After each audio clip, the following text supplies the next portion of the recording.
What happens when Chicago's most feared crash dummies get hired to handle Milwaukee's problems? How does a disappointed basketball player become the center of allegations about multiple paid hits across state lines? Today, we're diving into the story of Bloodhound Lil Jeff, a name that it's same as Vaughn, bro. If he never passed away, he would have been in jail. He probably knew that. So he's probably on a mission to get himself up out of here as quick as possible because he ain't want to go to jail. Some people be thinking like that subconsciously. You know, I call him the Chirac Joker for them grave. Because he'll pop a nigga and laugh about it with this big ass smile. Like this. Like, strikes fear in the streets of both Chicago and Milwaukee. The internet is filled with rumors that this 21-year-old has allegedly been involved in up to 11 bodies, with several allegedly coming from paid hits in Milwaukee for local trappers who knew exactly what they were getting when they hired him. Killed. Mook got killed because of Chevy, right? And the person that killed Mook, like I keep telling you, is Bloodhound Jeff from Chicago. But here's what makes this story even crazier. One Milwaukee rapper recently admitted Jeff was spinning, but claimed he didn't pay him anything. All in Johnny Dang before I rap shit, that's to say enough. They got it wrong. Yeah, Lil Jeff was spinning, but I ain't paying him nothing. Yeah, Lil Jeff was spinning, but I ain't paying him none. Why would you say that? Why, like, what kind of stupid motherfucker? What's wrong with y'all? Open up! This why I need my thoink rolled up in this grabber leaf right here, cause y'all be stressing me out in these videos. But the grabber leaf be keeping it together. But y'all, you feel me? Why you saying this on rap songs, bro? That ain't snitching.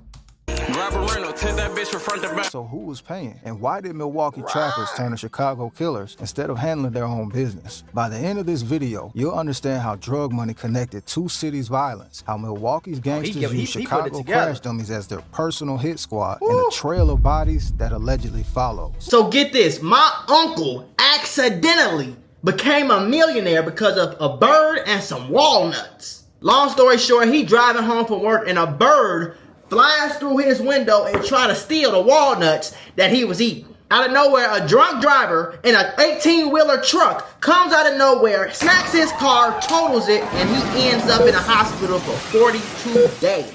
Now this way it get better. He got a lawyer from Morgan & Morgan, America's largest injury firm, and they handled all the paperwork, all the appointments, all the additional costs, and my uncle is now a millionaire living in Florida.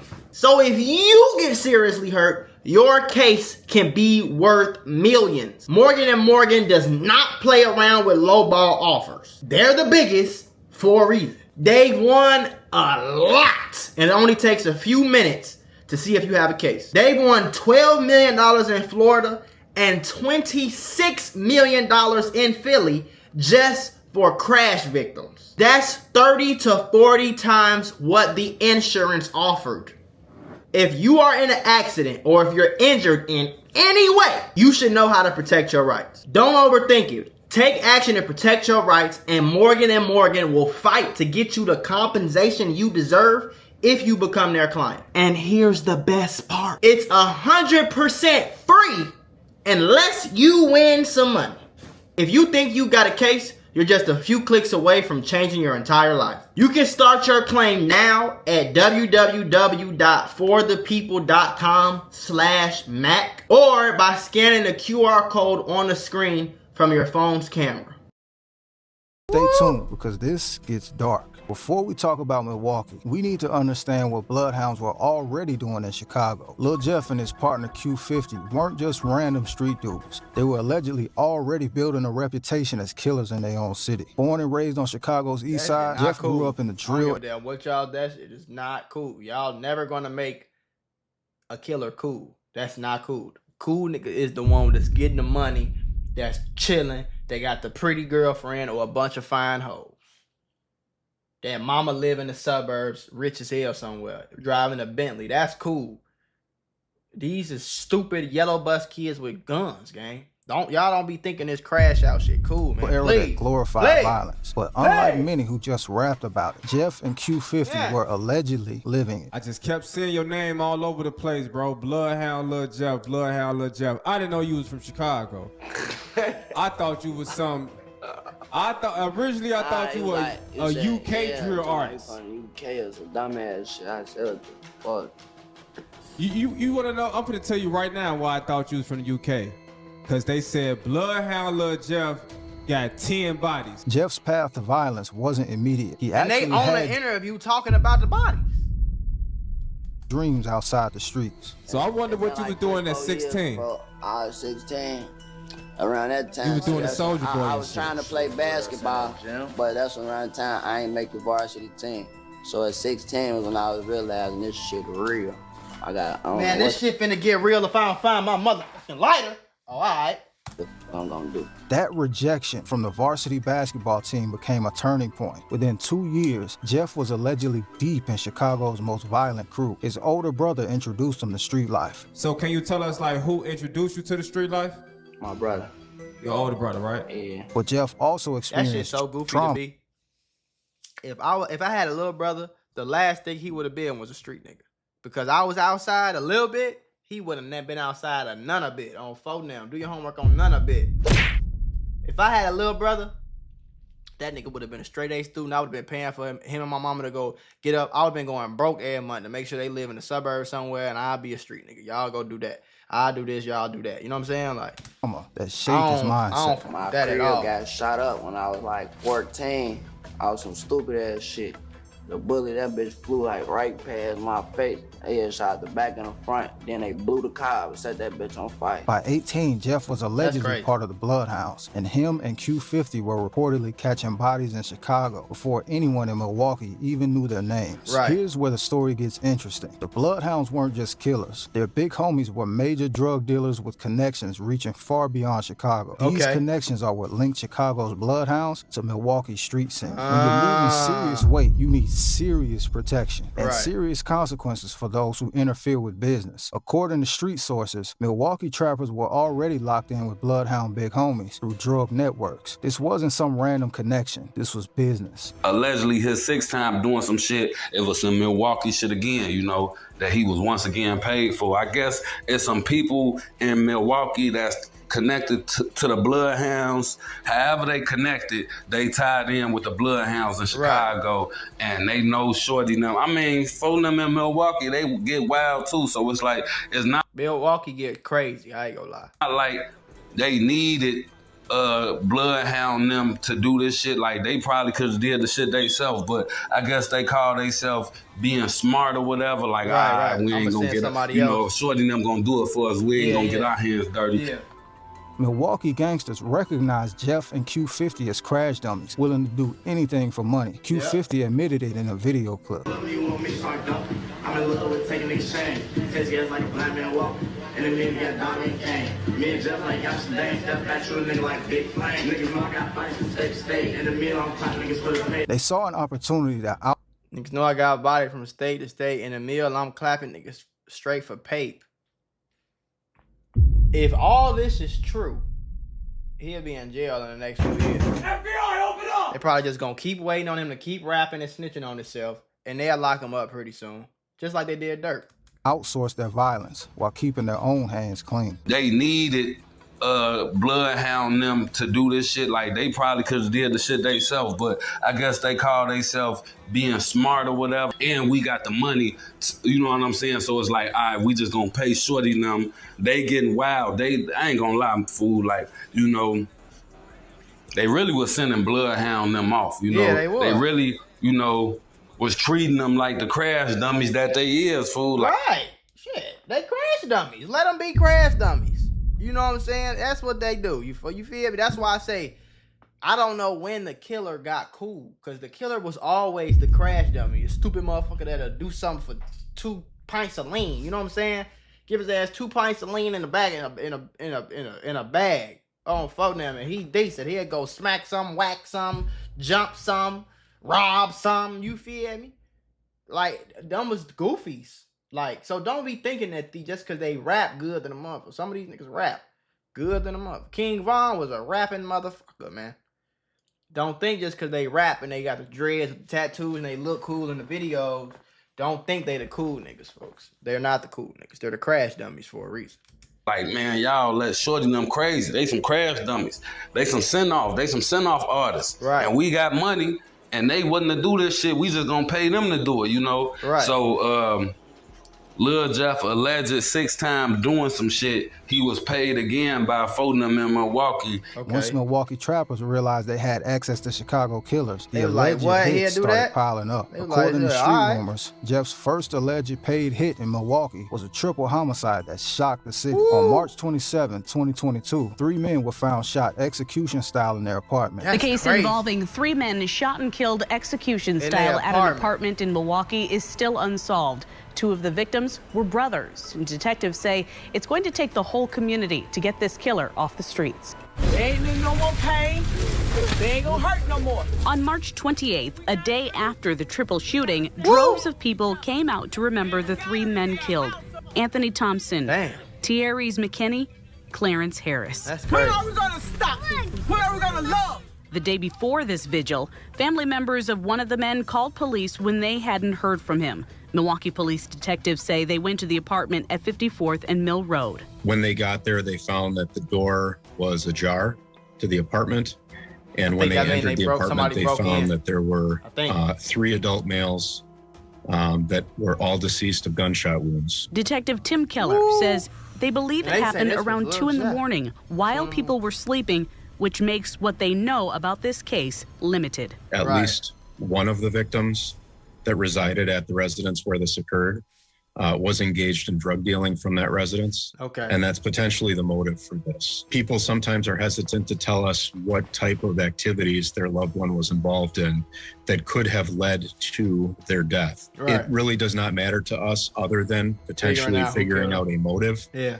We don't work any less hard on a case just because someone was engaged in drug dealing prior to being killed. Yes, y'all We do. need that That's a damn information to lie. come forward. And That no was matter a what the goddamn information is, if rabbit-ass someone in lie. the community knows, someone in the community knows who is responsible for this. Anthony Thompson, known as Big Juice, Tyrese McKinney, and 52-year-old Clarence Harris. Anthony Thompson was connected to Milwaukee's rap scene and had appeared in the East Side Cypher video. His death sent shockwaves through the community. One blogger explains the alleged Bloodhound involvement. Lil Jeff first time doing some shit was in Milwaukee, where he was paid to, you know, he was like, they damn near paid him to do a hit on a house full of people. It was 3 people in the house, and Lil Jeff and his Bloodhound homies was paid to go up in the house and get everybody up out of there. Like, That's everybody spooky, who up bro. in there, just That's take scary. everybody out. So, you know, according to Lil Jeff, his people and other sources, like, that was Lil Jeff first time doing some shit, and his homies,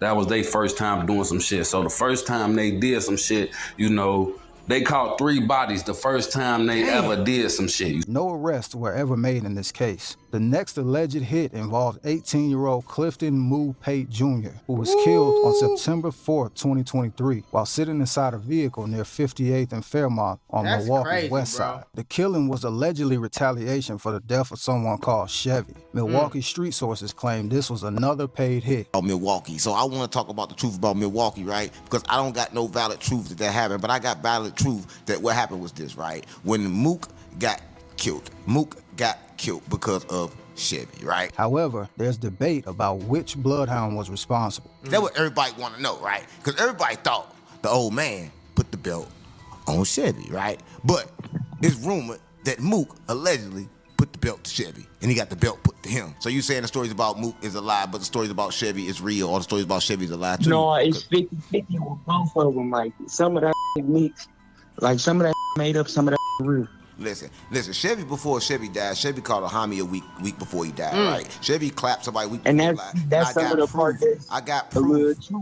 I got proof. So how you gonna tell me this not no killer? He's a real killer. This disagreement shows how the bloodhounds operated as a unit, making it difficult to determine individual responsibility. Here's where we get confirmation that Milwaukee rappers knew exactly what they were dealing with. In the song Bloody Tears, Milwaukee rapper Cracks admits this. All of Johnny Dang before I rap shit, that's to say enough. They got it wrong. Yellow Jeff was spinning, but I ain't paying nothing. This line is crucial because it confirms that 1, Jeff was indeed spinning in Milwaukee. 2, multiple people were allegedly paying him. 3, even those connected to the violence were willing to admit Jeff was active. The fact that Cracks felt the need to distance himself from paying Jeff suggests there were others who were paying him for hits. Let me tell y'all something right now, gang, okay? Let me tell y'all something. It used to be a point in time where people were talking about murders and shootings on rap songs, and you'll be like, that ain't really happened. They just making a song. Nowadays, if he said it in a song, it's a good chance. It's a pretty good chance that it's true, bro. Cause these crash dummies, they just unalive people and then get their ass right on the gram and snitch on themselves. There's actual footage of Jeff in Milwaukee clubs showing he wasn't just making quick trips for hits. He was embedded in the scene. You know, it's a clip of Lil Jeff going around right now, and they saying that, you know, it's a clip of Lil Jeff out at the club with. One source describes what they saw in the footage. And they saying that, you know, it's a clip of Lil Jeff out at the club with a few of his Bloodhounds and some of they Milwaukee people. You know, Lil Jeff's dropping the rakes and shit like that. Shorty look young as hell, bro. Yeah. Like a straight, like, still wet behind the ears, all type of shit. Like, he died at 21, so in this video, he had to be like 19 or some shit like that, you know? They just using his little ass, bro. Paying him crumbs. And he doing all the dirt. Lil Jeff and his homies, they doing all the dirt, and Shorty phoning them in Milwaukee, paying them crumbs to do this shit. The relationship between Milwaukee Trappers and Chicago Bloodhounds was purely transactional. Milwaukee had the money, Chicago had the killers willing to travel. They was using Shorty.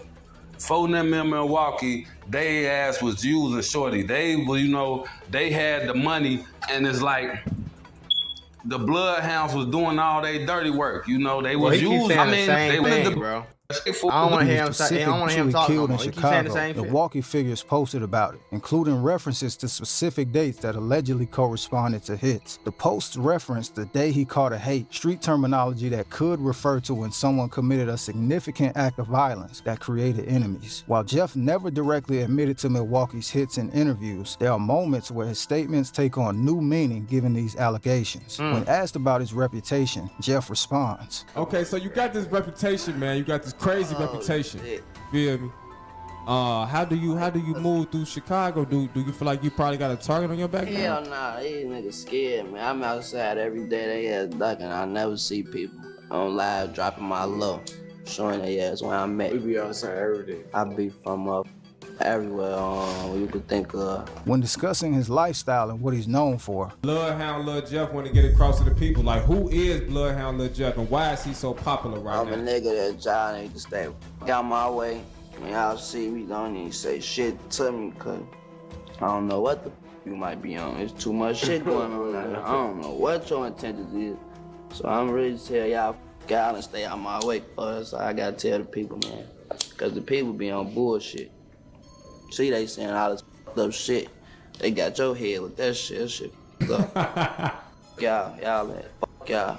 These statements, while not admissions, paint a picture of someone who believes his reputation for violence precedes him. The alleged connection between Bloodhound Lil Jeff and Milwaukee hits represents something larger, the nationalization of street violence through drug networks. When local trappers have enough money and connections to import killers from other cities, it changes the entire dynamic of street beef. It makes violence harder to investigate, creates jurisdictional complications for law enforcement, and allows those ordering hits. It just make it way harder because the Milwaukee police thinking it's somebody in Milwaukee, whole time it's somebody in Chicago. Now the Milwaukee police got to talk to the Chicago police. Now they got to convince the feds. They got to come up with a bunch of evidence to give to the feds, and the feds got to be convinced that this actually happened, and they got to be able to prove it. They can't prove it, so they can't really fight it because it's really a fed case, so now motherfuckers getting off.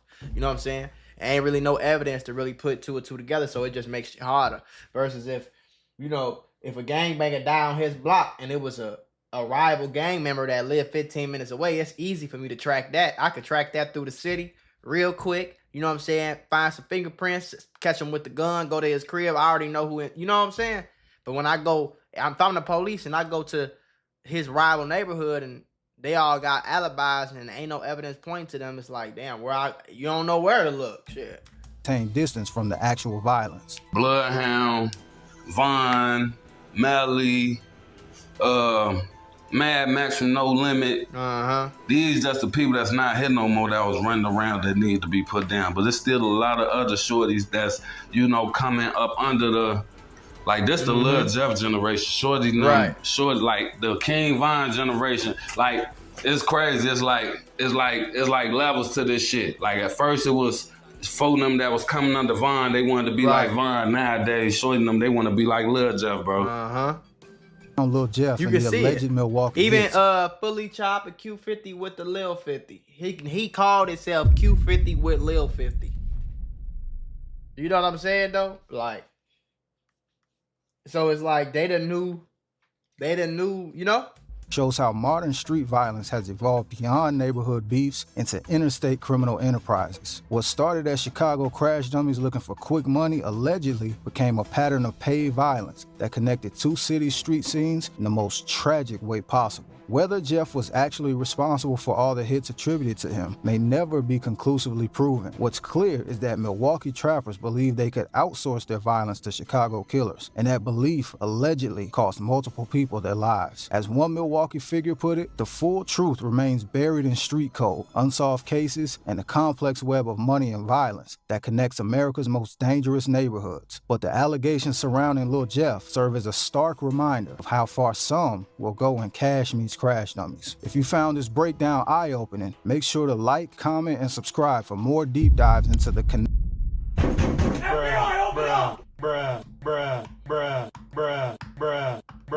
Ladies and gentlemen, we got him. Honestly, if Q50 really do got bodies, he'd probably get locked up pretty soon. I wouldn't be surprised.